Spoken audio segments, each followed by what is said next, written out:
اللهم حمدا يوافي نعمك ويكافئ مزيدك ونصلي ونسلم على خاتم أنبيائك وصفة خلقك وعلى آله الطيبين الطاهرين وأصحابه الهداة الراشدين ومن تبعهم بإحسان إلى يوم الدين.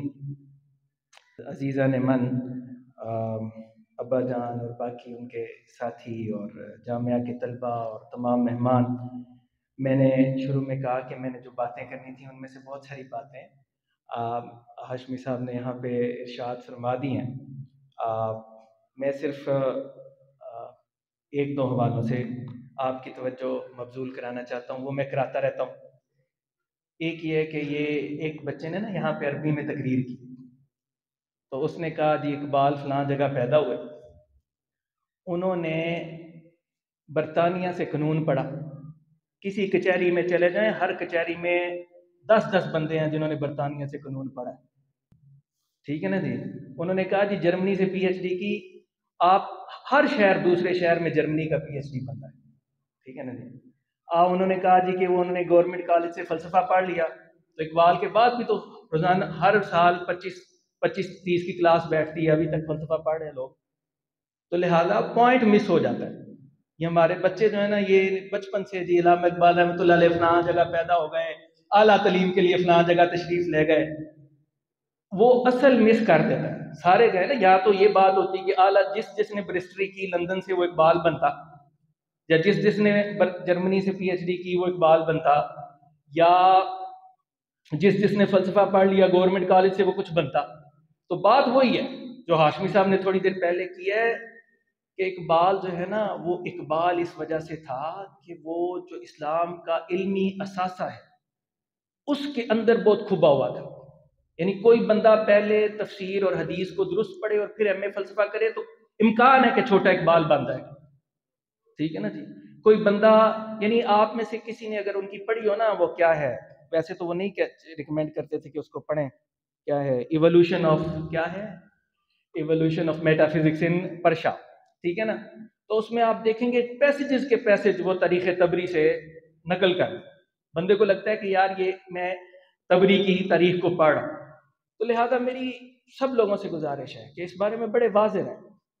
اگر آپ فلسفہ پڑھیں گے، اگر آپ بیرسٹری پڑھیں گے، اگر آپ کوئی پی ایچ ڈی کریں گے اور وہی کی بنیاد پہ نہیں ہوگی تو آپ اقبال نہیں بن سکتے. آپ اقبال کی دھول کو بھی نہیں پہنچ سکتے. اقبال کو پہنچنا ہے تو وحی کے اندر رسوخ حاصل کرنا ہے. وحی، علم وحی کے اندر رسوخ، اور وحی کس طرح انفولڈ ہوئی ہے حقیقی زندگی میں، اس کی تاریخ ہے نا. اسلامی تاریخ کیا ہے؟ وحی کے برسر زمین وقوع پذیر ہونے کی تاریخ، وہ تاریخ اسلام ہے.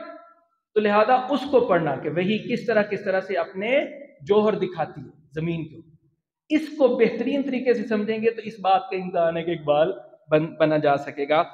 تو یہ بات میری ہمیشہ سے، یعنی مثال کے طور پہ ہزاروں فلسفے کے اسٹوڈنٹ نکلے ہیں گورنمنٹ کالج سے، کہ جو اثاثہ ہے اسلام کا، جو ایک فکری اثاثہ ہے اسلام کی، جو ایک علمی روایت ہے، اس سے ان کا تعلق نہیں ہوتا، تو وہ بے بنیاد قسم کا فلسفہ. ٹھیک ہے نا جی. وہ ایسا فلسفہ کہ وہ انگریزی فلسفے کو بھی درست نہیں سمجھ رہے ہوتے.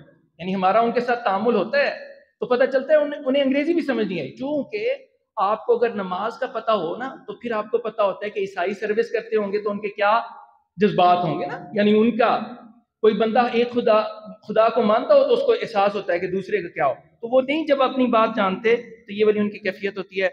میں آپ لوگوں کو ایک اور بات بتاتا ہوں. ہاشمی صاحب نے کہہ بھی دیا، میں نے آپ کو پچھلی دفعہ ایک خطاب میں کہہ دیا تھا کہ صنعتی انقلاب کے بعد جو ماڈرن دور نکلا ہے نا، اس کے اندر تفہیم دین کیسے ہوگی اور دین وقوع پذیر کیسے ہوگا، اس کے لیے امت محتاج ہے کہ وہ علامہ اقبال رحمۃ اللہ علیہ اور سید مودودی رحمۃ اللہ علیہ کے در پہ جائے. اس کے علاوہ دائیں بائیں سے نکلیں گے تو آپ خان کا ہی دین تو چلا لیں گے، اب مدرسے والے دین تو چلا لیں گے، لیکن ایسا دین کہ جو اقوام متحدہ کو چلا دے وہ ممکن نہیں ہے. اس کے لیے ادھر ہی جانا پڑے گا. میں آپ کو اس کی ایک اور مثال دیتا ہوں. یہ نا علامہ اقبال رحمۃ اللہ علیہ کا ایک بچوں، آپ میں سے کسی کی ہمت ہے؟ آپ میں سے کس کا آئی کیو زیادہ ہے؟ کوئی ذہین بچہ ہے؟ آپ میں سے میری گزارش ہے کہ آپ میں سے کوئی بچہ نا علامہ اقبال رحمۃ اللہ علیہ کا الہ آباد ایڈریس، اس کو خطبہ الہ آباد کہتے ہیں، آپ سنیں گے انشاءاللہ. خطبہ اہل آباد جو ہے نا، یہ اسلام کی سیاسی فکر کا معراج ہے۔ تو میں ان بچوں سے گزارش کروں گا 15 صفحے، ٹھیک ہے نا جی، آپ میں سے کسی میں ہمت ہونا تو اس کو یاد کر لیں، ٹھیک ہے نا، یعنی آپ خطبہ اہل آباد پڑھ لیں تو وہ اس کی تفسیر اسلامی ریاست، یعنی میں عام طور پہ ہمیشہ اس تعلق کو دیکھتا ہوں۔ سید اقبال نے کوئی چھوٹی سی بات کی، سید مودودی رحمۃ اللہ نے اس کی تسلیم کر، سید مودودی کی کتاب ہے نا اسلامی ریاست، آپ اس ریاست کتاب کو پڑھیں، خلافت مملوکیت کو بھی پڑھیں، اور ساتھ خطبہ اہل آباد پڑھیں۔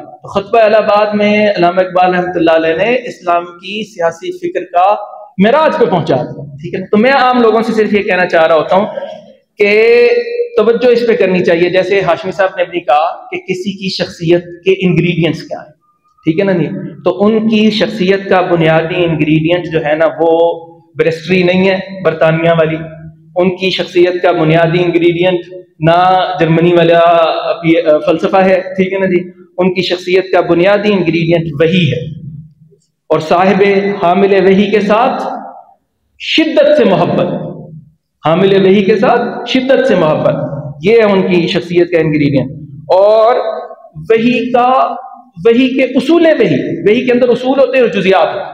ہمارے مدرسے جزیات پڑھاتے ہیں نا جی، وضو کرنا ہے تو کیا کرنا ہے، تو ناک میں پانی کتنی دفعہ ڈالنا ہے، لیکن ایک اصول وحی ہے، توحید، رسالت، آخرت، ٹھیک ہے نا، اس کی بنیاد پہ ایک نئی دنیا کی تعمیر، ان اصول وحی کے ساتھ ان کا بڑا گہرا تعلق رہا۔ تو یہ باتیں میں نے آپ سے کہنا تھیں، اور اس لیے بچوں یہاں پہ جنہوں نے بچوں نے قرآن پاک ابھی سنایا نا ادھر، الف لام کیا تھا، الف لام میم صاد کتاب انزل الیک فلا یکن فی صدرک حرج منہ لتنذر به وذکریٰ للمؤمنین اتبعوا ما انزل الیکم من ربکم ولا تتبعوا من دونه اولیاء قلیلا ما تذکرون وکم من قریۃ اہلکناها فجاءها بأسنا بیاتا او هم قائلون۔ ان بچوں نے جنہوں نے یہاں پہ اس کی تشریح کی ہے، ٹھیک ہے نا، یہ پروفیسر صاحب ہیں یہاں پہ ہیڈ آف عربی ڈپارٹمنٹ، مجھے بتایا گیا، یا آج کل اس کے سعد اللہ کے استاد بھی ہیں، یہ بھی اس بات پہ گواہی دیں گے یونیورسٹیوں کے طلبہ یہ کام نہیں کر سکتے، یعنی پوری تشریح میں صرف ایک جگہ پہ وہ بچہ تھڑکا ہے، وہ تذکرون کے اوپر تھڑکا ہے، ٹھیک ہے نا، وہ ایک بات اس کو بتانے والی تھی کہ یہ تذکرو تھا، ٹھیک ہے نا، تذکرون تھا، جس کو ایک تا ہم نے کم کر لی، ٹھیک ہے نا، عرب کم کر لیتے، لیکن اتبع اس کو باب افتعال بتایا، اس نے کمال کر دیا۔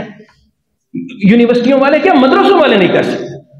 الحمدللہ ہم اللہ کا شکر ادا کرتے ہیں کہ ابا جان کی رہنمائی میں ہم نے دونوں کنووں سے رچ کے پانی پیا، اور اب بھی پینے جا رہے ہیں دوبارہ انشاءاللہ، لیکن کہنے کی بات یہ ہے کہ کمال کر دیا، ٹھیک ہے نا۔ تو اقبال رحمۃ اللہ علیہ کی شخصیت کے اندر جو وحی کو مقام حاصل تھا کہ ان کو مولوی میر حسن نے وحی پڑھائی تھی، ٹھیک ہے نا، وہ والا کام دارالاسلام کر رہا ہے، ٹھیک ہے نا۔ تو دارالاسلام کے بچے are on wheel on the track to become Iqbal, باقی آگے آگے نصیب ہوتا ہے، ٹھیک ہے نا جی۔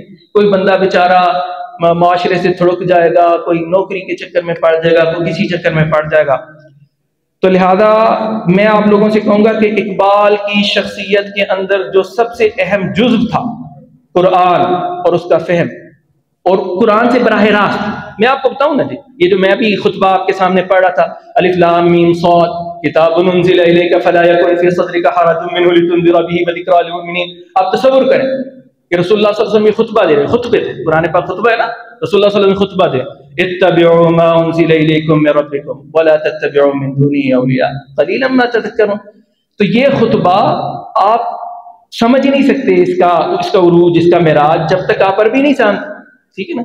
تو آپ کو 10ویں سے پہلے دنیا کے سب سے اعلیٰ ادب سے روشناس کرایا جا رہا ہے، دنیا کے سب سے اعلیٰ ادب سے، دنیا نہیں آخرت کے بھی سب سے اعلیٰ ادب سے آپ کو یہ صلاحیت دی جا رہی ہے کہ آپ اس سے براہ راست پڑھ لیں۔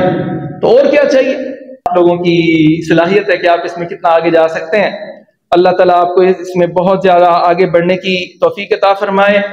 اور میں آپ کو ایک اور بات بتاؤں، آخری بات، علامہ اقبال رحمۃ اللہ علیہ کے ساتھ جن لوگوں نے یہ دارالاسلام کو سوچا تھا نا، یہ جو ان میں باقی لوگ تو تھے نا، چودھری نیاز علی خان صاحب رحمۃ اللہ علیہ، ٹھیک ہے نا، اللہ تعالیٰ ان کی قبر کو کیا نام ہے نور سے بھر دے اور کیا ہے جنت کا بغیچہ بنا دے، اس میں ہمیں اس کے لیے دعا ہے۔ لیکن جو علمی لوگ تھے نا، جو عالم لوگ تھے، وہ سید مودودی رحمۃ اللہ علیہ، علامہ اقبال رحمۃ اللہ علیہ، اور تیسرے بندے تھے علامہ اسد، ٹھیک ہے نا۔ علامہ اسد رحمۃ اللہ علیہ کا بیٹا ہے طلال، وہ اب ہو گیا ہے تقریباً، اب وہ خود بھی بیچارہ 90 سال کا ہے، ٹھیک ہے نا۔ مغرب کو یہ جس بندے نے پاور کرا دیا کہ تمہارا سارا علم جو ہے وہ گمراہ کن ہے، ٹھیک ہے نا، وہ علامہ اسد کا بیٹا ہے۔ تو بچوں، آپ میں سے اگر کسی کو کسی میں یہ صلاحیت ہو، اللہ کرے کہ ہو جائے، تو وہ علامہ اسد کا بیٹا بننا ہے، ٹھیک ہے نا، آپ اگلی نسل ہے نا، تو علامہ اقبال کا یا علامہ اسد کا، ٹھیک ہے نا، طلال اسد کی طرح کا بیٹا بننا ہے۔ تو میں نے صرف یہ کہا کہ دارالاسلام کوئی مذاق نہیں تھا، دنیا کے اندر سب سے بڑے 3 دماغ علامہ اسد، علامہ اقبال اور کیا نام ہے سید مودودی رحمۃ اللہ علیہ، ٹھیک ہے نا۔ باقی اساتذہ کرام کے لیے ایک بات، یہاں پہ جو اساتذہ ہیں نا دارالاسلام کے اساتذہ، ان کے لیے ایک بات، مجھے ہمیشہ کہتے رہتے ہیں دارالاسلام کی کوالٹی بتاؤ نا، تو یہ اساتذہ کو کہہ دیتے ہیں آپ اپنی کوالٹی۔ دارالاسلام کا معیار وہ ہے کہ دارالاسلام کے اندر عصر کے بعد ایک نص حدیث ہوتا تھا، درس حدیث، اور سارے دارالاسلام کے لوگ اس میں بیٹھتے تھے۔ پتہ کون کون بیٹھتے تھے؟ ان میں سے ایک ادنا بندے کا نام، یعنی ان میں سے، ہم میں سے تو بہت عظیم اعلیٰ بندے، وہ نعیم صدیقی صاحب آپ کہہ سکتے ہیں، ٹھیک ہے نا۔